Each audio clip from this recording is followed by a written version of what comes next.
تو یہ وزن بن گیا آپ کا فعلاء. فعلاء کا وزن ایک غیر منصرف وزن ہے. اب میں آپ سے اگر کہوں کہ عربی زبان میں شاعر کی جمع، شاعر اسم ہے، اس کی جمع فعلاء کے وزن پر آتی ہے، تو فوری طور پہ آپ بتا دیں گے شعراء. یہ بس ہمارا کام ہے جو ہم نے اس وقت کرنا ہے. تو یہ دو اوزان آپ نے دیکھ لیے کہ یہ غیر منصرف وزن ہے. اب ایک ایگزامپل جو ہے میں مبنی جمع مکسر کی بھی آپ کو دے دیتا ہوں.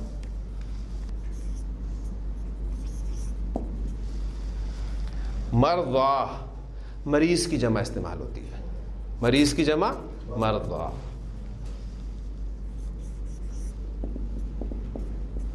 قتلا، قتیل کی جمع، قتیل بمعنی مقتول، اس کی جمع عربی زبان میں قتلا استعمال ہوتی ہے.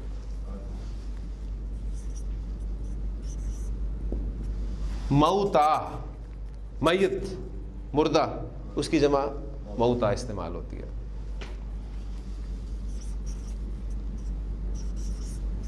سرعا، سری، سریعن، سریعن کی جمع سرعا استعمال ہوتی ہے. اور عربی زبان میں سریعن کہا جاتا ہے کشتی میں جب کسی کو زمین پہ گرا دیا جاتا ہے تو اس کو عربی زبان میں سریعن کہا جاتا ہے، اور اس کی جمع مکسر سرعا استعمال ہوتی ہے. تو سورۃ الحاقہ میں جو الفاظ ہیں وہاں آپ کو یہ لفظ ملے گا کہ اللہ تعالیٰ نے جب اس قوم پر عذاب دیا تھا تو فَتَرَ الْقَوْمَ فِيهَا سَرْعَا كَأَنَّهُمْ أَعْجَازُ نَخْلٍ خَاوِيَةٍ.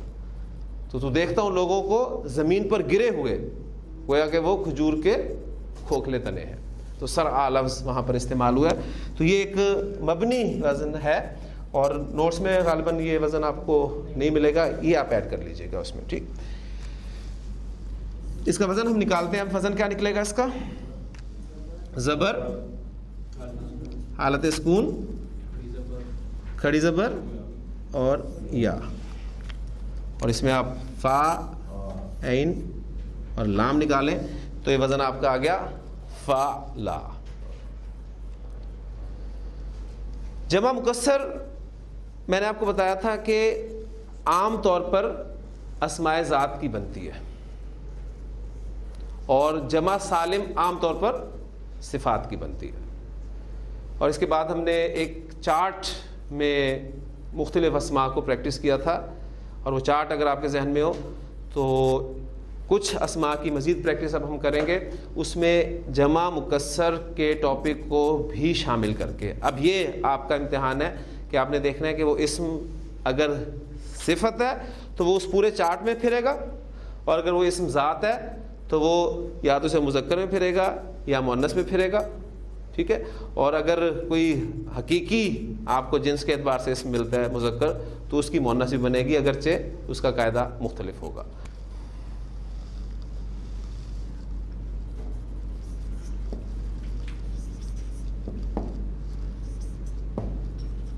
اعراب کے اعتبار سے اسم یا تو حالت رفع میں ہوگا یا حالت نصب میں ہوگا یا حالت جر میں ہوگا. عدد کے اعتبار سے اسم یا تو واحد ہوگا یا مثنیٰ ہوگا یا پھر جمع ہوگا. اور جنس کے اعتبار سے اسم یا تو مذکر ہوگا یا پھر مؤنث ہوگا.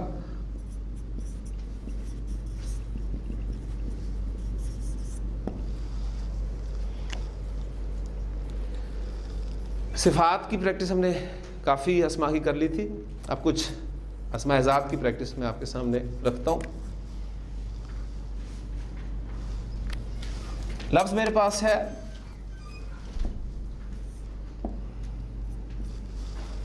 بابن. بابن کی معنی ہوتے ہیں دروازہ. اب یہ اسم صفت نہیں ہے بلکہ اسم ذات ہے. ٹھیک ہے، اب دیکھتے ہیں کہ یہ اسم اس پورے چارٹ میں کس کس جگہ پر آپ کو ملے گا. بابن حالت رفع، اس کی حالت نصب